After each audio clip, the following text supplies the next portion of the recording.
చేజారిన తోడే బొడ్డు తాడై యుద్ధంలో వేలాదిగా బలవుతున్న ఉక్రెయిన్ జవాన్లు వారి వీర్యం అండంతో పిల్లల్ని కంటున్న భాగస్వాములు. ఉక్రెయిన్ యుద్ధం సంవత్సరంన్నర దగ్గరికి వస్తుంది మిత్రులారా. కంటిన్యూగా జరుగుతూనే ఉంది ఉక్రెయిన్ యుద్ధం, ఉక్రెయిన్ రష్యా మధ్య. ఈ క్రమంలోనే వాళ్ళు ఎవరైతే సైనికులుగా పనిచేయడం జరుగుతుందో, అంటే అది మహిళలు కానీ లేదంటే పురుషులు కానీ సైనికులుగా పనిచేస్తూ యుద్ధంలో చనిపోవడం జరుగుతుందో, ఆ యుద్ధంలో చనిపోయిన వారు సైనికులుగా యుద్ధంలో చనిపోతే వారు భార్యలు కానీ లేదంటే భర్తలు కానీ ఇంటి దగ్గర ఎవరైతే ఉన్నారో ఆ సైనికులుగా కాని వారు ఎవరైతే సాధారణ జీవితం గడుపుతున్నారో వాళ్ళందరూ కూడా ఏం చేస్తున్నారంటే వాళ్ళ జీవిత భాగస్వామి మహిళలు కావచ్చు పురుషులు కావచ్చు వాళ్ళు ఏం చేస్తున్నారంటే వారి అండంతో కానీ లేదంటే వీర్యంతో కానీ ఏం చేస్తున్నారంటే పిల్లల్ని కనడం జరుగుతుంది. ఎందుకంటే వాళ్ళు చనిపోయారు కానీ వాళ్ళ స్మృతులు మాకు ఉండాలి, వారి నుంచి వచ్చే పిల్లలు మాకు ఉండాలని కొనాలి. ఎందుకంటే మన దేశంలో ఇలాంటి వీర్యం అండం అనేది ముందస్తుగా తీసుకోరు, ఎందుకంటే అంత టెక్నాలజీని మనం ఉపయోగించుకో అంత డబ్బు మన భారతీయుల దగ్గర లేదు. కానీ ఇతర దేశాల్లో మాత్రం ఇది సర్వసాధారణం.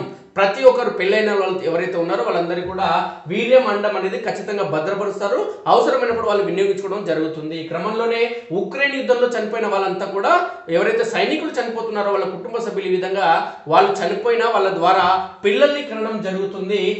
ఈ విధంగా పిల్లల్ని కనడమే వాళ్ళ పనిగా మారింది. భాగస్వాములు తీవ్ర ఆవేదన వ్యక్తం జరుగుతుంది. తమ భాగస్వాముల యుద్ధంలో వీరమరణం పొందడంతో పాటు వాళ్ళకి జీవనాధారం కోల్పోవడం జరుగుతుంది. కనీసం వారికి గుర్తుగా పిల్లలు కనేందుకు ఇప్పుడు ఈ తంతే ప్రస్తుతం ట్రెండ్ అనేది ఉక్రెయిన్ లో ఈ కొత్త ట్రెండ్ అనేది ప్రస్తుతం నడుస్తుంది. దీనికి సంబంధించిన వార్త ఒకసారి చూస్తే ఉక్రెయిన్ ఒకప్పటి అందాల దేశం, ఉక్రెయిన్ అనేది ఒక అందాల దేశం ఇప్పుడు రష్యా రక్తదాహానికి బలైన శిథిల చిత్రం, యుద్ధం మిగిల్చే బీభత్సానికి సాక్ష్యం. పోరులో ప్రాణాలు దిన వేలాది మంది ఉక్రెయిన్ యువ సైనికుల జీవిత భాగస్వాములదే మాటల కిందని ధైర్యం. వారిలోనూ అసలు సంతానమే లేని వారిదైతే చెప్పనలేవి కాని వ్యధ. ఎవరి కోసం బతకాలో తెలియని నైరాగ్యం. అయితే తమ జీవిత భాగస్వాములు ముందు జాగ్రత్తగా భద్రపరిచి వెళ్ళిన వీర్యం లేదంటే అండాలు వారిలో కొత్త ఆశలు నింపుతున్నాయి. వాటి సాయంతో బిడ్డలను కంటున్నారు. తమను శాశ్వతంగా వీడి వెళ్ళిన తోడు తాలూకు నీడను వారిలో చూసుకుంటున్నారు. భవిష్యత్తుపై ఆశలు పెంచుకోవడం జరుగుతుంది. ఉక్రెయిన్ పై రష్యా దండయాత్ర మొదలై 2 ఏళ్ళు అవుతుంది. అంటే సంవత్సరాలు దాటిపోయి 2 ఏళ్ళు పడ్డది. 2022 ఫిబ్రవరి 24 అంటే ఈ 24 వస్తే 2 ఏళ్ళు అవుతుంది. ఆ దేశంపై రష్యా సైన్యం హఠాత్తుగా విరుచుకుపడింది. రోజుల్లో తల వంచుతుంది అనుకున్న ఉక్రెయిన్ ధీటుగా పోరాడుతుంది. దాంతో 2 ఏళ్ళైనా పోరు కొనసాగుతూనే ఉంది. యుద్ధం అంటేనే ప్రాణ నష్టం. ఇప్పటిదాకా ఏకంగా 70,000 మంది ఉక్రెయిన్ జవాన్లు మరణించినట్లు అంచనా. మరో 1,50,000 మందికి పైగా క్షతగాత్రులుగా మారారు. యుద్ధంలో జవాను వీరమరణం పొందితే అతడి లేదంటే ఆమె వంశం అంతమైపోవాల్సిందేనా? బతికుండగానే అండాలు వీర్యం భద్రపరుచుకుని తాము లేకపోయిన జీవిత భాగస్వామితో సంతానం పొందే వెసులుబాటును ఎందుకు ఉపయోగించుకోవద్దు? అలాంటి ప్రశ్నలే ఉక్రెయిన్ సైన్యం నుంచి గట్టిగా వినిపించాయి. దీనిపై ప్రభుత్వము సానుకూలంగా స్పందించింది. పార్లమెంట్ లో ఇటీవలే ఒక బిల్లును ఆమోదించింది. అధ్యక్షుడు వోలోదిమిర్ జెలెన్స్కీ సంతకం చేస్తే చట్టబద్ధంగా మారనుంది. ఇదొక విప్లవాత్మక చట్టం కానుందని నిపుణులు ప్రశంసిస్తున్నారు. యుద్ధంలో మరణించిన వారి వీర్యం లేదంటే అండంతో సంతానం పొందే అవకాశం ఇప్పటి వరకు ఉక్రెయిన్ లో చట్టపరంగా లేదు. ఇక ఈ పరిస్థితి మారనుంది.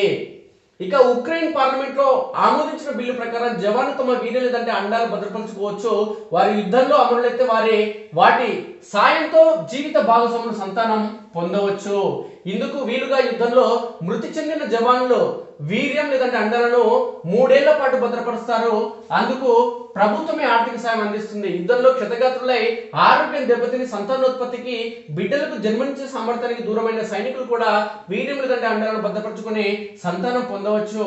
ఇలా భద్రపరిచిన వీర్యం లేదంటే అండాలతో పుట్టే పిల్లలకు చట్టబద్ధంగా అన్ని హక్కులు ఉంటాయి. అమరవీరులైన తల్లి లేదంటే తండ్రి పేరును వారి బర్త్ సర్టిఫికెట్ లో ముద్రిస్తారు. ఈ కొత్త చట్టాన్ని అంతా స్వాగతిస్తున్నారు. దీని ద్వారా అమర సైనికుల కుటుంబ వారసత్వం కొనసాగుతుంది అంటున్నారు. జవాన్ల వీర్యం అండాలు ఉచితంగా భద్రపరుస్తామని ఉక్రెయిన్ లో పలు సంస్థలు ఇప్పటికే ప్రకటించాయి. యుద్ధంలో మొదలైనప్పటి నుంచే ఇలాంటి ఆఫర్లు ఇస్తున్నాయి. వీర్యం అండాలు భద్రపరచడానికి ఆసక్తి చూపుతున్న సైనికుల సంఖ్య ఇటీవల కాలంలో భారీగా పెరిగింది. ప్రభుత్వ అనుమతితో పాటు ఆర్థిక సాయం అందిస్తుందని స్పష్టత రావడమే కారణమని తెలుస్తుంది. యుద్ధంలో గాయపడిన పలువురు జవాన్లు ఈ సేవలు ఉపయోగించుకుంటున్నారు. ఇప్పటికే ఒక బిడ్డ ఉన్నవారు కూడా మరో బిడ్డను కనడానికి ముందుకు వస్తున్నారు. ఇలా భద్రపరుచుకున్న జవాన్లలో మహిళల కంటే పురుషుల సంఖ్య ఎక్కువగా ఉన్నట్లు స్పష్టమవుతుంది.